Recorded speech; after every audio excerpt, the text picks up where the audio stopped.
Str8Up Podcast, where we aim to connect international artists with local and regionally based entrepreneurs and musicians. Today, we have a very special guest for the second time. The first time we kind of screwed up a little bit, but it's all good. It's all love. Thank you so much for coming back. We got Arqam, man. What's going on? Thank you so much, man. I appreciate what's going on with you. Oh man, I'm just fortunate enough that you are based here, and we have a second opportunity to make this happen, man, because we really wanted to do this, man. It's so much fun the first time. I'm gonna come and do it again. Yeah, boom. There you go. So how's everything been going so far, man? Golden. Alhamdulillah, I can't complain. Things are good. Things are moving. The industry's opening up now. Yeah. Things are happening. So I'm staying positive. I'm trying to do my thing. Yeah.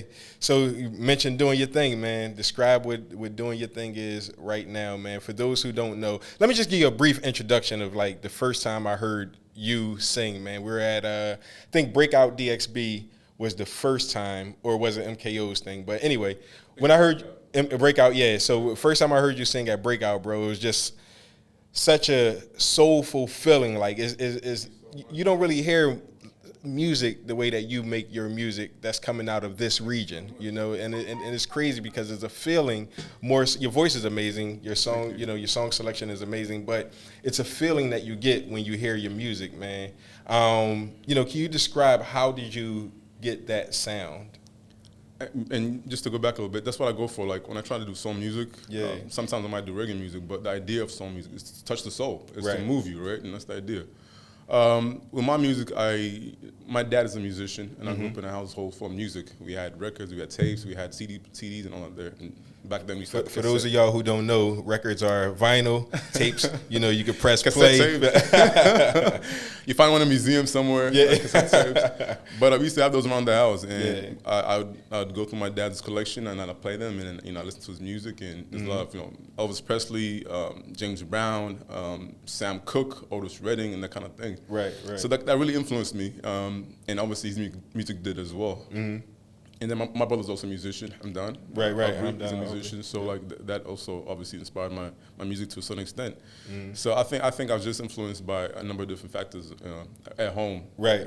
To get me into the soul music more or less. Yeah. But again, like I like to feel music. You know what I mean? I like to be able to feel something when I hear a song. Right. It's not just about the beat. It's about the lyrics. It's about the voice. And that's what it is for me. Yeah, and that's good, man, because you really don't get a lot of artists that focus on the feeling of a music. They tend to be a lot more trendy. Right. A lot of what's going on right now, how can I make my songs popular? But your music and the way that people describe your music is more of a like, oh, that's Arqam. You know when you hear you. It's not like you can mix you up with anybody else. Thank you so much, man. Thank you so much. So going that route, going in a soulful route versus like the trendy route, what made you want to choose, hey, look, I'm going to do me while everybody else is doing them? Like, what made you choose that? I think it's important for me to, especially like in my path to, and we talked about this journey last time, path of self-discovery, like trying to understand myself better and be the best version of myself. Right. I wanted to be as authentic as possible, and this is how I express myself. This is my music. This is what I believe in. Right. And I know a lot of the songs I listen to, a lot of the influences are a little bit old school, but this is what the music was. It was the original. It's the originality of where we are now. Right. So I want to go back to the rawness, the roots, and sort of bring that back, and that's where we're at. Yeah. That's why I'm trying to bring back the roots a little bit. Gotcha. That's what it's about, man. So your top 5 musicians that inspired you to want to become a musician. Now, I know you grew up in a household full of musicians and you played various genres of music, but who are the direct influences? Lauryn Hill. Okay. Lauryn Hill. Yeah. Lauryn Hill. Lauryn She's dope, man. Yeah, she's for me, she's the epitome of a musician. Yeah. Lauryn Hill, Prince, Bob Marley, Sam Cooke, Otis Redding. These are the influences that I've pretty much been looking up to for my whole life. Yeah. And Lauryn Hill for me, she's a different level. Yeah. So what is it about Lauryn Hill that makes you? She can sing, she can rap, she can write. Right. She can do it all. She can hype up a crowd. She can do it all. She can act. Sister Act. Yeah. Sister Act. Yeah, that was insane. That's the first time I seen her singing. Right. Yeah, because most people didn't know her for her singing at the time. I think she was with the Refugees. She was like the rap. She sung but wasn't. Yeah, she was up and coming that time, and she blew me away then. And since then, I was like, wow. And I saw her performing, and I saw her. I heard the records, and that was it for me. Yeah, she's a different level. Right. And I'm kind of glad she left the Fugees, not because they were stunning her growth, but I felt like she needed to do something on her own. You know, a little bit of self-discovery, and that's what she did, and she killed it. Right. Yeah. Miseducation, Lauryn Hill. Yeah, man, it's crazy. It's a classic. It is. A lot of people say that, you know, that's like a great rap album. I always like tell people it's not really a rap album. It's an R&B album that you know, she did some rapping on. You know, she's a great rapper. She did, you know, she was dope on it, but it wasn't a rap album. She's the epitome of a musician. She showed it off too, man. You know. So you're based in Dubai, right? Yeah. How do you view the scene here in Dubai? Like, how do you view the scene growing? There's definitely some growth in the scene here, the music scene here. There's definitely some growth. I've seen a lot of new artists coming up and all that. But I still feel like we are at its infancy. Yeah. We have a long way to go still. We still need a home for music here, right. That we don't have yet. We need to have a place where musicians can go and, you know, chill and vibe and collaborate, and, you know, and tourists can come in and see, you know, local musicians performing on stage. They can hear what our sound is like, what Dubai sounds like. Right. That's what we're missing. We don't have a sound for Dubai yet. Yeah. Okay. All right. So you don't think that Dubai has a sound? Not yet. No, we don't. Not yet. No. I think we're going towards that. Again, we're still at its infancy. So we're going towards that, but not yet. No. That's interesting that you say that, because you know, I've also noticed that with so many different influences and so many you know, it has over 200 nationalities here that's based in Dubai. You know, that's like how is it even possible for Dubai to develop its unique sound? Most definitely. Look at New York. New York has its own sound. You know, in New York, it's a hot pot of different nationalities as well. Right. But it's taken a long time for them to get there. Right. You know, we need to have the same discipline, the same sort of, you know, they have their bar set really high. We need to have our bar set really high. Right. You know, we just can't. We need to be able to appreciate good music and nurture the youngins. Right. Because that's where it's at. If we don't nurture the youngins, then they don't know which direction to go into. Right. You know what I mean? And it's also important to keep it real with a lot of the artists, because I think that's one of the things that I've noticed here. You know, everybody is good, and in reality, everybody isn't. That's the truth, though. But for me, like I think we talked about learning last time. I'm always open to criticism, because I know I can get better. Right. You know what I mean? I can get better. I'm not perfect, and if I was, I'd be winning Grammys right now. Right. But I'm not perfect. But criticism, like, for some reason, artists here don't like take criticism. It's like they look at criticism as hating. Like, you hate. It's not about hating. It's like we all want to get better. But and if I can't tell you, like, you know, you can do this and that better, it's like, oh, come on now, like, yo, what you hating on me for? Like, right. It's all good. Like, we're all trying to grow. Right. That's the idea. Yeah. And how like have you experienced that with other artists that you've tried to, like, kind of mentor or guide or tell about, you know, their music? You don't have to say any names, but have you experienced somebody, like, kind of wanting? I haven't really, because I'm sort of like a hermit, so I'm doing my own thing at home. But I've seen other artists discussing with other artists, and all of a sudden becomes beef and you know, you hating on me, etc. So for me, like, I stay away from that drama, man. Right. No, I hear you. Drama free. Right. You know what I mean? But I try to stay away from that kind of nonsense. I mean, you know, ultimately collaborations are extremely important, but you want to have the right collaborations, right? Definitely. You want to make sure that the music sounds good versus just saying, hey, I'll do a song with you. The song has to be of good quality. Most definitely. Know what I mean? And from my perspective, I see a lot. When I first got here, I didn't see hardly any artist collaborations. Now I'm starting to see more, but it's just a collaboration just to say, hey, I collaborated. You know, that's the truth. Like, that's the truth. How can we really help grow the scene if you're just collaborating just for the sake of collaboration? The quality of the music has to be good, and you have to be willing to push that music. You know, that's the truth. And that's something that we all, you know, as a scene has to do, is like, how do we push the music industry forward, right? And for me, the way I see collaborations is it's almost like a symbiotic relationship, right?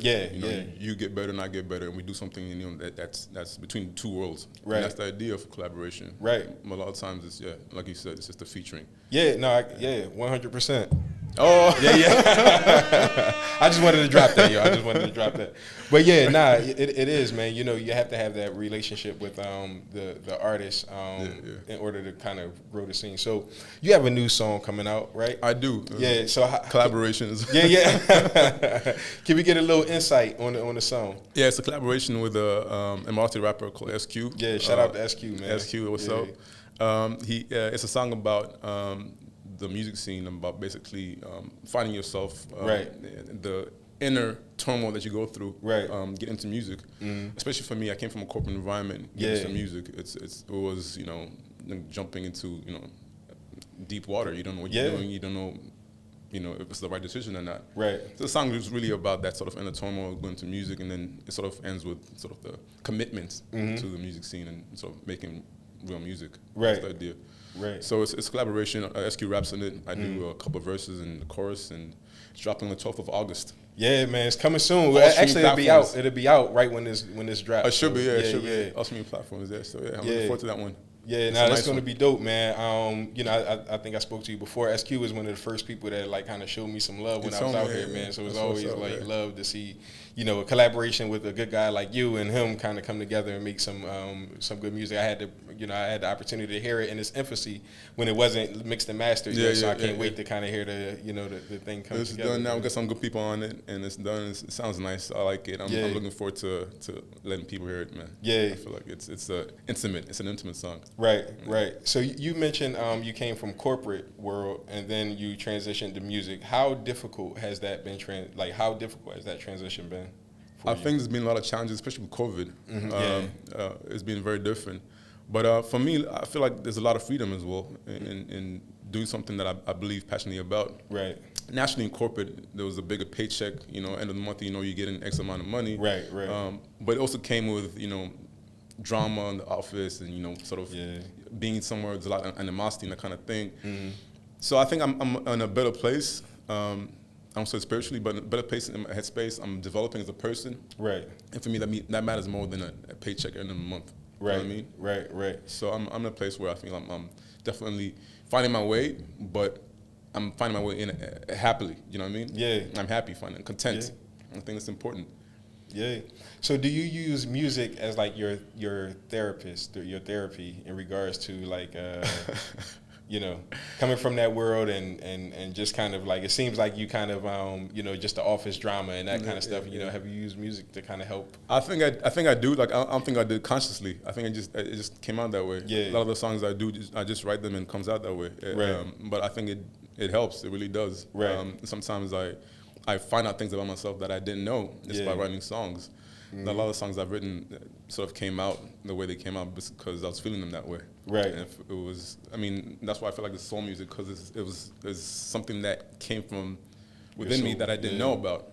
So I'm enjoying the therapy. Yeah. How has your friends and family felt about the switch, man? Like, were they supportive? Were they like? A lot of them thought it was too quick. My dad loved it because it's music. Right. But I think a lot of my friends are sort of getting on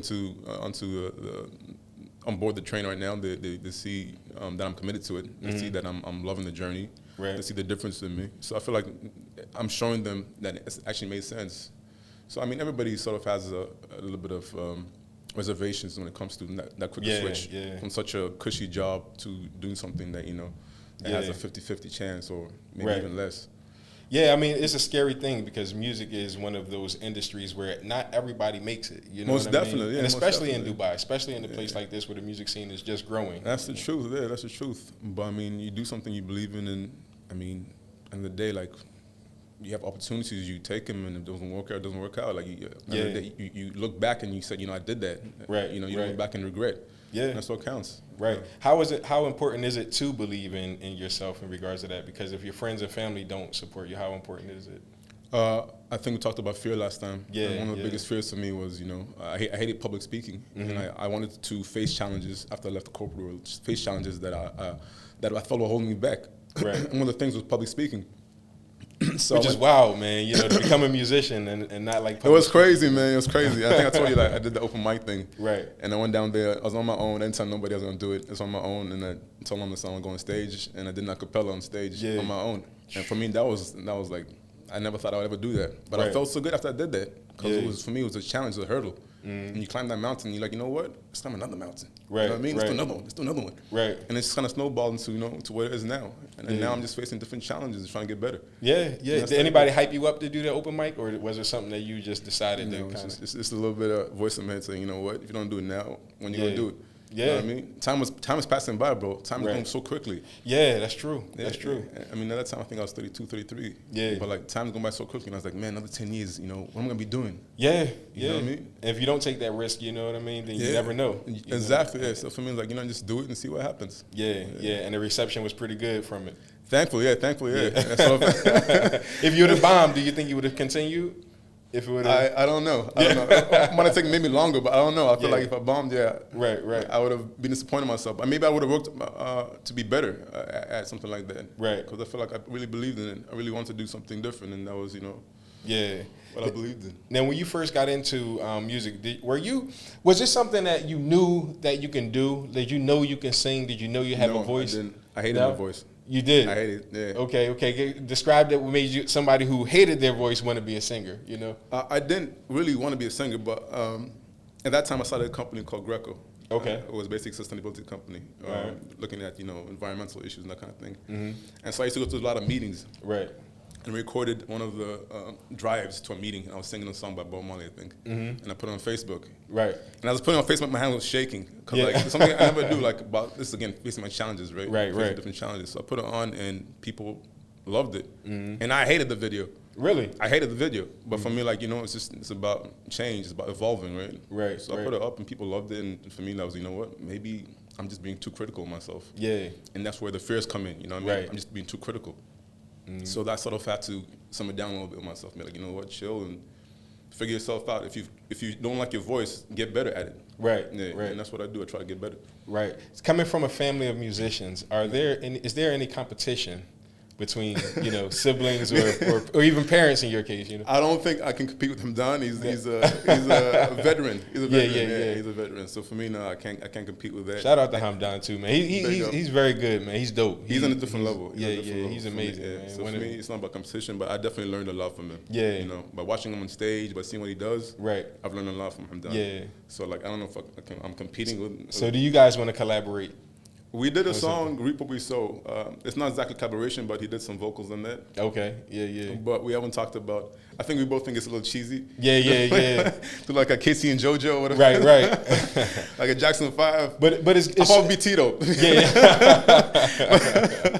But I don't know, like, I never really talked about it seriously, so it might happen maybe further down the line. Right.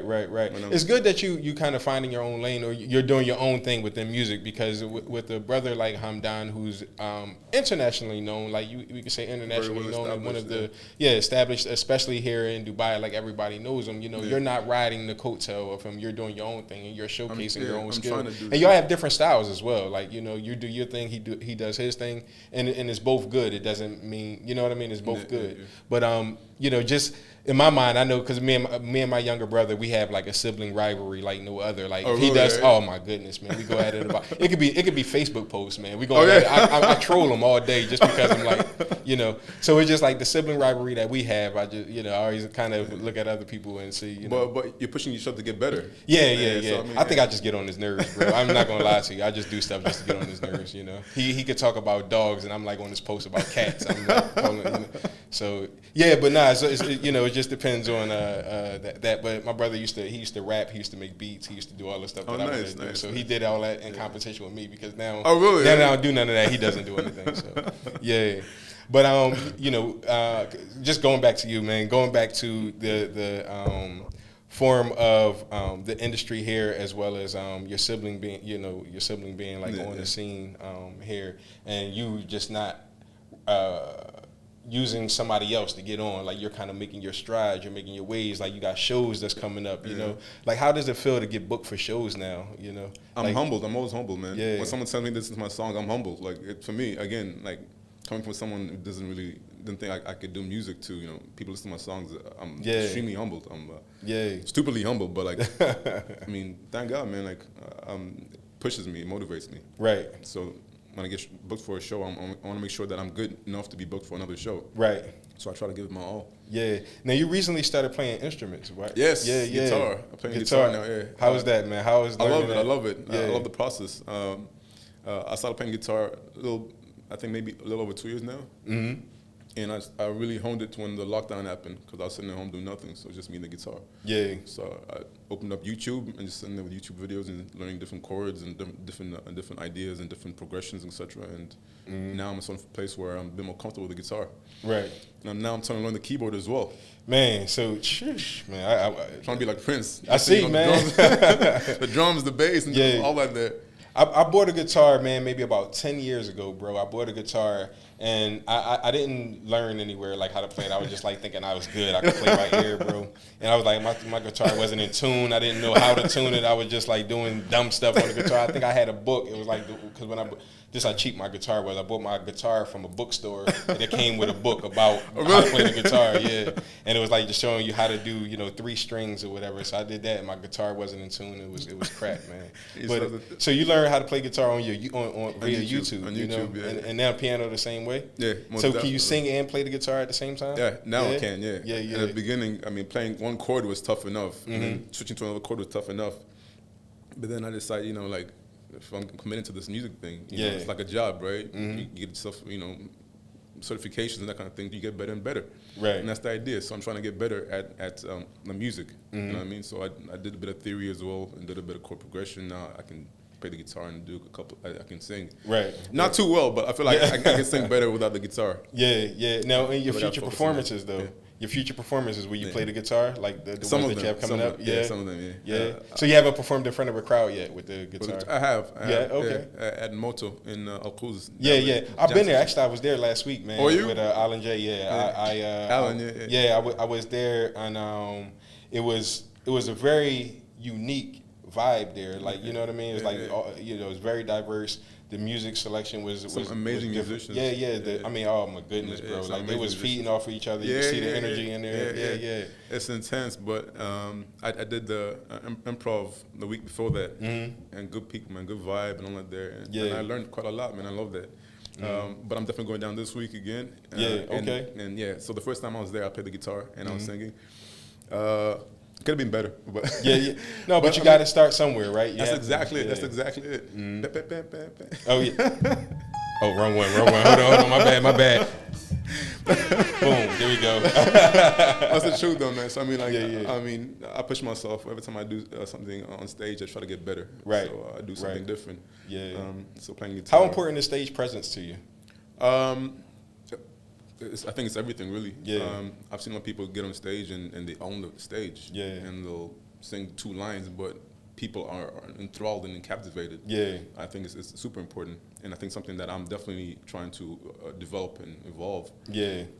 But I try to be within myself when I'm performing because I feel like if they can feel what I'm singing, then they're within me. They are there. So stage presence definitely needs a bit of development, but but it's good though, man, because I really feel like, if I'm not mistaken, bro, I really feel like I saw someone cry when you were singing. Like, really? When it was that MKO's thing, man. It was like, because it was quiet, bro, and when you were singing, I felt like I seen like a couple, you know what I mean, a couple people wipe their eyes. Well, they're in pain. Yeah, it's that pain, man. But people need that. People need that. You know what I mean? I think that's important, bro. Like, I feel like one of the things that you with music is supposed to involve every emotion that you feel. Definitely. You know what I mean? And it has to be something that relates to every emotion. And with soul music, it appeals to your soul. So your soul has all these emotions at once. Right, yeah. And so when you're singing a song that directly, emotions, it goes right into is the vibe, right? Yeah, it's the vibe of soul music. It goes right into somebody's soul. You know what I mean? That's the truth. So it's easy to kind of help people relate. What a compliment, man! I had no idea. Yeah. Okay. You got to look at the crowd, bro. You got to see those. You know what I mean? I had no idea. I mean, and for me, that's important. But I definitely want to develop it further and be able to. Right. So how important do you think is your culture into music? Like when it comes down to the culture, being Emirati, working within UAE, like how important is that? Most definitely. With my culture, I think it's more of the values and that I try to put into our music. Right. Values and our principles, our ethics that we try to put into music. Yeah. I am trying to put more Arabic instruments in my music, more Martin instruments. Yeah. Just to have that sort of that sound that you hear it, exactly right where it's coming from. But I want to make it as natural as possible. I want to make it sound like a cheesy soul track. I want to make it sound like a real soul track. So I'm jamming with some oud players right now. I'm jamming with some what's it called, the qanun players and all that there. So I'm trying to find a sound that makes sense. Right. So it's a bit developing. It's a process. Yeah, it's a process. I think that's for me. Like, just if I was like outside, like I've been here for 5 years, man, and like, you know, from outside looking in, it's a very visual city. This is a very visual like country, like Most where definitely. you can see things, and there's so many different landmarks. No matter if it's like natural landmarks or if it's, you know, like the Burj Khalifa, which we're not too far from right now, you know. But hearing that audio, like we were mentioning before, just like the sound, you know, the unique sound of UAE, I think is going to be important to incorporate. Not saying you do whatever you want, it's your art form, you know what I mean? But I think that is one of the things that you hear in different regions of the world. Is like, it's something like if you go to America, you hear like the 808 kick, and you know that's like, right, this is somebody, you know, it feeds off of that. And if you go to, you know,